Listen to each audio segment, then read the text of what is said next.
Est-ce que c'est comme dans les séries américaines?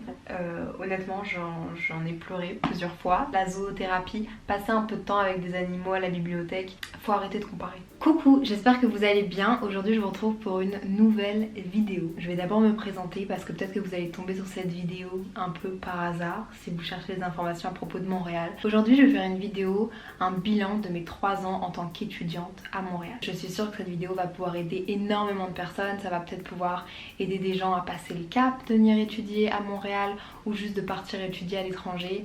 Donc c'est un peu le but de cette vidéo. Et je sais que ça va répondre à de nombreuses de vos questions parce que je reçois des questions tous les jours sur mon Instagram. D'ailleurs je vous le mets là si vous voulez me suivre. Ma vie quotidienne à Montréal ou à Bruxelles ou à Paris. Première partie de cette vidéo, qui est-ce que je suis ? Qui suis-je pour faire cette vidéo? Salut, moi je m'appelle Léa, j'ai 21 ans. J'ai l'impression de passer un entretien d'embauche. C'est trop malaisant de faire ça. Je suis arrivée à Montréal quand j'avais 18 ans pour étudier. J'ai étudié 3 ans à l'UDM en neurosciences cognitives. Avant d'arriver à Montréal, j'ai toujours habité à Bruxelles, mais j'allais souvent en France, donc j'ai jamais eu de mal à quitter le nid familial pour explorer des trucs par moi-même. J'ai fait un bac, des études avant mes 18 ans scientifiques. En Belgique, c'était, je prenais le plus de sciences et le plus de maths qu'offrait mon école, donc j'imagine que c'est l'équivalent du bac S en France. De mes 6 ans à mes 17 ans, je voulais devenir médecin, puis j'ai fait les cours préparatoires à l'université libre de Bruxelles et je me suis rendu compte que ça me plaisait vraiment pas. Je me suis remise en question, la psycho m'intéressait, le marketing m'intéressait, j'étais déjà sur les réseaux sociaux à ce moment-là, mais je voulais faire quelque chose de scientifique, mais je savais pas quoi. Donc j'ai été à un salon d'étudiants à Bruxelles. Je suis tombée sur l'université de Montréal par hasard, puis ma maman par hasard pour rigoler m'a dit "Hé Léa, et si on allait voir?" Et là j'ai dit à la fille que j'aimais la médecine, que j'aimais la psychologie, et elle m'a dit "Oh mais il y a un nouveau programme qui s'appelle neurosciences cognitives, il pourrait t'intéresser, tu devrais te renseigner." Je me suis renseignée et avec mes parents on s'est dit ok go, c'est la chance de ta vie, et mes parents m'ont beaucoup soutenue dans les démarches et beaucoup soutenue quand j'étais sur place, donc c'est ce que j'ai fait. J'ai pris mes clics et mes claques et le 25 août 2017, je suis arrivée à Montréal et l'aventure commençait pour 3 ans, et donc maintenant, aujourd'hui, je suis là pour vous faire le bilan de ces 3 ans. Là je suis à ma 4e année et je pourrais vous en parler dans une autre vidéo, mais c'est un autre permis, c'est plus un permis d'études, c'est un permis de travail. Cette vidéo va être divisée en plusieurs parties, mais j'ai mon iPad pour bien structurer parce que j'ai vraiment préparé cette vidéo. Je veux qu'elle touche un maximum de personnes et qu'elle puisse vraiment vous servir. Je l'ai séparée en 3 parties. Mon bilan de mes études à Montréal, mon bilan de ma vie étudiante et mon bilan de vie sociale. Et puis dernièrement, un petit bonus, le froid. Ça va répondre à de nombreuses de vos questions, à de nombreuses de vos craintes aussi. Je sais que c'est quelque chose qui pèse dans la balance de pourquoi les gens ne font pas le pas de venir étudier au Québec ou juste travailler au Canada, donc on en parlera en fin de vidéo. Je pensais quand même pas que j'avais oublié mon petit café. Si vous le savez pas, je suis une grande fan de café. J'adore découvrir des petits cafés, j'adore boire du café, j'adore le café de spécialité, le café. Mais c'est pas le sujet de la vidéo. Je vous en parlerai dans ma vidéo favorite. Premièrement, j'ai envie de faire un bref aperçu de ce que Montréal m'a apporté en tant que personne pour vraiment partir avec un gros boost de positivité et vous montrer que c'est pas juste partir à l'étranger, c'est pas juste faire des études, ça apporte vraiment quelque chose. Premièrement, Montréal m'a apporté énormément d'autonomie, énormément d'indépendance, que ce soit financièrement, savoir gérer son argent, ou que ce soit simplement mentalement, savoir être plus autonome, compter entre guillemets que sur soi, même si on n'est jamais tout seul. J'ai vraiment appris ce que c'était d'être seul, d'être bien avec soi-même et d'être autonome. Ensuite, je pense que Montréal m'a apporté énormément de rapidité d'adaptation entre guillemets. Il faut s'adapter à une nouvelle culture, à des nouvelles personnes, à une nouvelle façon de penser. Il faut savoir énormément écouter, être à l'écoute des autres quand on arrive dans une nouvelle culture. Il faut savoir s'adapter, mais il faut avant tout savoir écouter. Et je pense même que j'aurai maintenant plus de facilité à m'adapter à de nouveaux environnements, à de nouvelles personnes grâce à l'expérience que j'ai vécue à Montréal. En plus, on va se le dire, Montréal c'est francophone, les personnes, la culture nous ressemble quand même énormément, il y a beaucoup de similitudes. C'est une belle petite transition pour apprendre à s'adapter à après de plus gros changements si on le veut par la suite. Ensuite, une autre qualité que Montréal m'a apporté, c'est la remise en question. Je me suis énormément remise en question durant ces 3 ans. Et j'ai vraiment appris que la remise en question c'est quelque chose de très positif sur tous les points. Que ce soit en amitié, que ce soit en amour, que ce soit au niveau scolaire, avec la famille, etc. etc. Et ça m'a appris du coup à me remettre en question. Pas trop parce qu'il faut pas non plus s'écraser, mais ça m'a vraiment juste appris à ouais, à me remettre en question, que ce soit dans des discussions, que ce soit vis-à-vis de moi, vis-à-vis d'amitié, vis-à-vis de plein de choses. Et ça, je suis très contente aussi. Et puis finalement, Montréal, ça m'a vraiment appris à me connaître, à savoir un peu plus ce vers quoi je veux aller dans la vie, ce vers quoi je veux pas aller dans la vie, que ce soit encore une fois en amitié, en amour. Bref, vous l'aurez compris, Montréal, ça m'a apporté plein de choses. Ensuite, deuxième partie qui va énormément vous intéresser, le bilan de mes études à l'Université de Montréal. Là, je vais vraiment cibler l'Université de Montréal, mais je pense qu'il y a énormément de choses qu'on peut appliquer à l'Amérique du Nord en général, ou aux écoles au Québec en général, et même certainement étudier à l'étranger. Donc prenez ce que vous voulez, mais je vais vous parler de mon expérience à l'UDM. La première des choses que je veux mettre en avant, et je pense que c'est primordial, c'est la qualité de l'enseignement et la valeur de chaque étudiant à l'intérieur de l'université. Je sais pas si c'est certainement dû aussi au coût de l'université qui est plus élevé que par exemple le Minerval en Belgique. La qualité de l'enseignement, la présence des professeurs, la présence des assistants, le fait de pouvoir aller parler à la direction, à nos directeurs de programme. Chaque avis, chaque élève est considéré, ce n'est pas juste des numéros sur des fichiers. Je pense que ça c'est vraiment un point sur lequel je veux appuyer parce que je me suis sentie soutenue tout le long de mon parcours universitaire. Si j'avais besoin, si j'avais des questions, si j'avais besoin de réconfort, si j'avais des doutes, des remises en question, j'avais tout le temps quelqu'un vers qui me tourner, que ce soit des étudiants mais que ce soit évidemment des professeurs. Aller à la fin des cours, parler aux professeurs, aller leur demander des conseils. J'ai déjà demandé des conseils d'orientation aussi à mon directeur de programme et ils ont toujours été là, étaient hyper bienveillants. Ce contact-là, je trouve qu'il est primordial. En plus de ça, la qualité des salles de cours, je la trouve incroyable, c'est super équipé, j'ai été super surprise.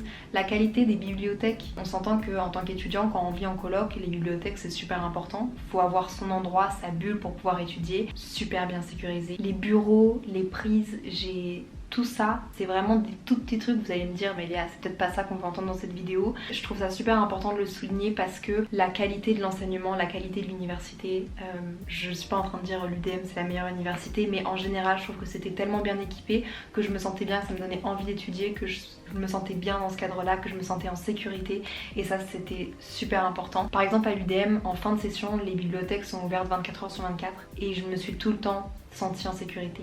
Une fois, je me suis pas sentie en sécurité, j'ai eu un problème, mais en bas de cette bibliothèque-là, il y a un commissariat où il y a un policier, où il y a la sécurité.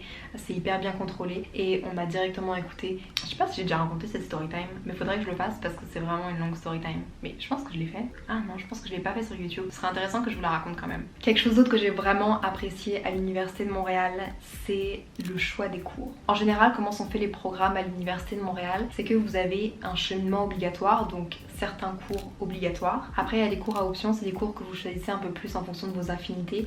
Par exemple, dans mon programme, j'avais envie de me perfectionner un peu en anglais, c'était pas du tout un cours obligatoire, mais j'ai pu prendre un cours en anglais. J'ai pu prendre par exemple plus de cours de psycho si les cours de psycho m'intéressaient. Je pouvais prendre plus de cours de programmation si les cours de programmation m'intéressaient. Donc il y a un cheminement, il y a des cours obligatoires, mais il y a aussi toute cette partie-là où vous êtes hyper autonome et vous pouvez choisir, ce qui fait que vous pouvez aussi faire vos horaires. Et ça aussi, c'est un truc de totalement fou. Il n'y a pas de conflit horaire parce qu'en fait vous choisissez votre propre horaire. Donc vous choisissez quand est-ce que vous voulez avoir ces cours et ces cours là sont donnés souvent plusieurs fois par semaine, ce qui vous permet vraiment d'organiser votre emploi du temps. J'aurais peut-être dû commencer par là, mais pour le préciser, à l'Université de Montréal j'avais 15 heures de cours par semaine, donc 5 cours de 3 heures, ce qui me laissait énormément de temps pour pouvoir étudier et donc j'organisais vraiment ma semaine comme je le voulais. Si j'avais envie d'avoir principalement des cours le lundi, mardi, mercredi, je pouvais prendre tous mes cours là et après avoir rien le reste de la semaine. Si je voulais avoir des cours tous les matins ou tous les après-midi, je pouvais aussi. Mais je reviendrai par rapport à la charge de travail après parce que ça j'ai des choses à dire. Et pour terminer dans les cours aussi, vous avez souvent le droit dans votre programme d'avoir un cours au choix et donc ça c'est un cours qui est totalement hors programme. Donc par exemple j'avais besoin de faire un cours l'été pour rattraper un cours que j'avais annulé dans mon cheminement. Et j'ai pu faire un cours de japonais qui n'est absolument pas dans le programme de neurosciences cognitives, mais simplement j'avais envie et j'avais cette option là de prendre un cours au choix et donc ça t'offre une liberté de même pouvoir te réorienter si finalement tu te dis ok les neurosciences j'aime bien mais peut-être que le marketing aussi. Si un cours de marketing qui t'intéressait, t'aurais pu le prendre et peut-être plus tard te réorienter ou lier les deux. Ensuite j'ai toujours énormément de questions par rapport au coût des études. C'est difficile pour moi de vous répondre parce que ça dépend évidemment de l'école que vous allez choisir, ça dépend de où est-ce que vous venez dans le monde, quels sont...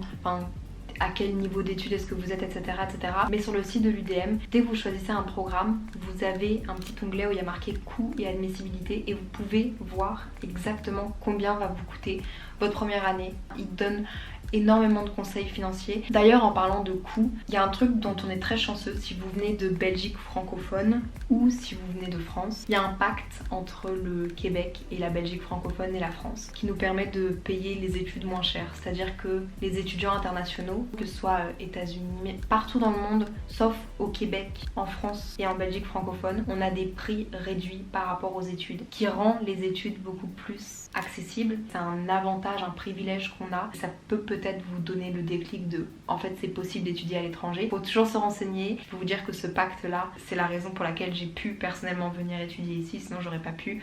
Donc renseignez-vous par rapport à ça si vous êtes admissible. Donc mon bilan de cours par semaine, comme je vous l'ai dit, j'avais généralement 15 heures de cours par semaine. Revenons un peu au début, comment sont organisés les cours à l'UDM. Vous avez plusieurs sessions par année, la session d'automne et la session d'hiver. La session d'automne, elle va de septembre à décembre. La session d'hiver, elle va de janvier à fin avril. Dans ces sessions-là, vous allez avoir en moyenne généralement 5 cours et 5 cours. Donc par année, vous validez 10 cours en règle générale. Ce que j'adore, c'est que généralement vous avez 5 cours différents par semaine qui durent 3 heures, donc ça vous fait 15 heures de cours plus ou moins par semaine. Ce qui est génial parce que vous pouvez du coup organiser votre semaine comme vous le voulez. Vous pouvez mettre les cours là où vous en avez envie. Souvent les cours sont disponibles à plusieurs heures avec différents profs, donc vous pouvez vous renseigner par rapport à la méthodologie de tel prof qui donne ce cours et tel prof qui donne ce même cours mais avec une autre méthodologie. Vous pouvez aussi, ça c'est des sites qui existent et qui sont vraiment cool moi je trouve.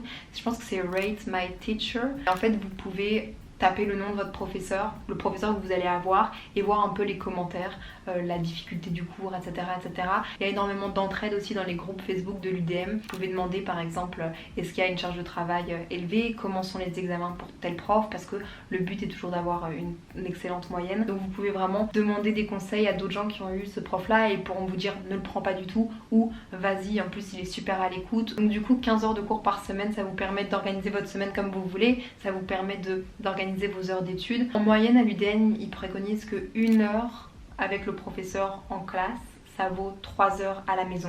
Donc vous faites le calcul, l'emploi du temps est vite rempli. Honnêtement, moi je passais mon temps à la bibliothèque. Ça j'en parlerai dans la prochaine partie qui est ma vie étudiante.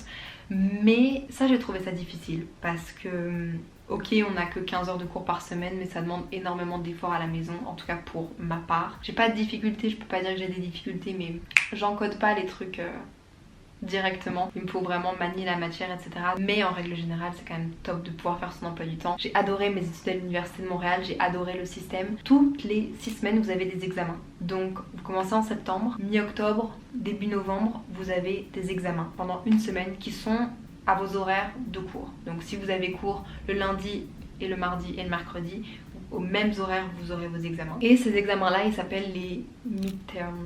Comment est-ce qu'on dit ça?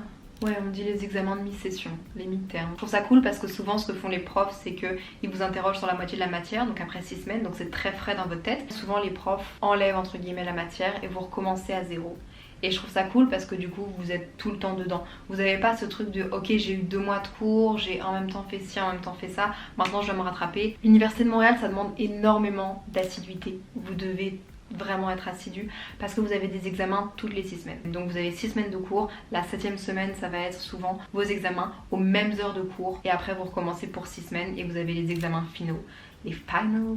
Après votre semaine d'examen, vous avez une semaine de congé. Parfois, il y a des professeurs qui mettent des examens là, mais c'est à ça que ça sert aussi de choisir ses cours à l'avance. C'est que vous pouvez avoir les plans de cours et ça c'est quelque chose que j'ai adoré. Vraiment, semaine par semaine, les professeurs vous disent qu'est-ce qu'ils vont faire, quelle va être la matière et donc du coup vous pouvez voir où va être l'examen. Personnellement, j'essaie toujours de prendre des professeurs ou des cours qui donnaient l'examen avant les vacances parce que après c'est bon là. Moi les vacances, je bossais tellement pendant l'année que je les voulais vraiment en tant que vacances. Mais en règle générale, j'ai énormément aimé ce principe-là de midterms, finals et cette répartition dans l'année de cours. T'apprends quelque chose, tu passes à autre chose, je trouve ça chouette, ça va vite. J'adore. Là je vais faire la transition avec la partie vie étudiante qui lie aussi du coup les études évidemment.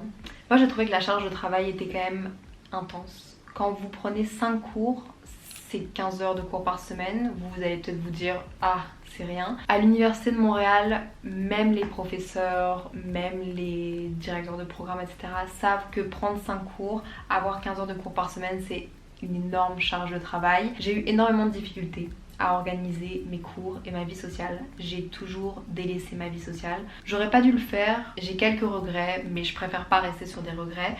Ceci étant dit, c'était très difficile mentalement. J'ai fait énormément de mental breakdown, de photos. Genre, mes parents recevaient des photos de moi qui pleurent, mes amis aussi. Je vous conseille vraiment de rencontrer des gens dès que vous arrivez à Montréal dans votre programme. Je vous conseille vraiment, c'est quelque chose que je n'ai pas eu la chance de faire parce que le programme était nouveau et qui m'avait oublié. Mais les journées d'intégration, c'est pas du tout un baptême, c'est juste vraiment pour rencontrer des gens. Et ça pèse beaucoup dans la balance parce qu'honnêtement, comme vous faites vous-même vos horaires, vous n'allez pas spécialement être toujours avec les mêmes personnes. Et je trouve ça important de vous faire des repères, des gens avec qui vous allez pouvoir vous entraider, avec qui vous allez pouvoir réviser, à qui vous pourrez poser les questions à 23h la veille d'un examen pour vous déstresser, avec qui vous allez juste pouvoir râler d'à quel point c'est difficile, mais à qui vous pourrez parler. Personnellement, j'ai pas pu aller à l'intégration et je pense que ça m'a valu de manquer un peu de repères au début. J'ai eu quand même cette chance-là de rencontrer très tôt Rosemary et Mengwan, qui sont deux personnes avec qui j'ai fait un peu mon parcours scolaire. Et puis vers la fin, je me suis fort rapprochée de Alice, Marie-Laurence, Sam et Lydia, qui sont devenues mes ride or die, que vous avez certainement déjà vu dans mes vlogs. Soutien moral, soutien dans tout, entraide, et je suis trop contente de les avoir rencontrés, mais donc c'est très important. Déjà c'est difficile d'allier la vie sociale en dehors de l'université et les cours, alors au moins essayer d'avoir une vie sociale à l'intérieur de l'université. Donc vous l'aurez compris, je suis une personne qui a vraiment du mal à lâcher prise sur ses cours quand elle est en cours. On me l'a pas reproché, mais j'ai senti des amitiés qui s'éloignaient parce que j'étais trop dans mes cours. En même temps, je pouvais pas faire autrement.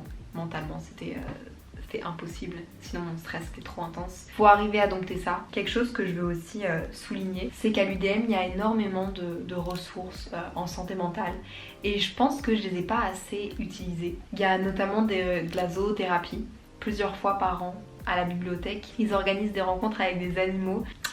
Débile comme je suis, je n'allais pas à ces moments-là à la bibliothèque parce que je me disais non, il faut que j'étudie, je peux pas perdre mon temps. Alors que je suis persuadée que si j'avais utilisé ces ressources-là, la zoothérapie, passer un peu de temps avec des animaux à la bibliothèque, ça m'aurait réconforté, ça m'aurait donné un plus gros boost et j'aurais certainement été mieux focus, mieux concentrée. Pareil, peut-être que si j'avais été parler à quelqu'un pour me déstresser, je pense que j'ai pas assez utilisé les outils à l'université de Montréal. Ça fait partie de mon bilan parce que j'aurais dû plus les utiliser, mais je vous conseille vraiment à vous les utiliser.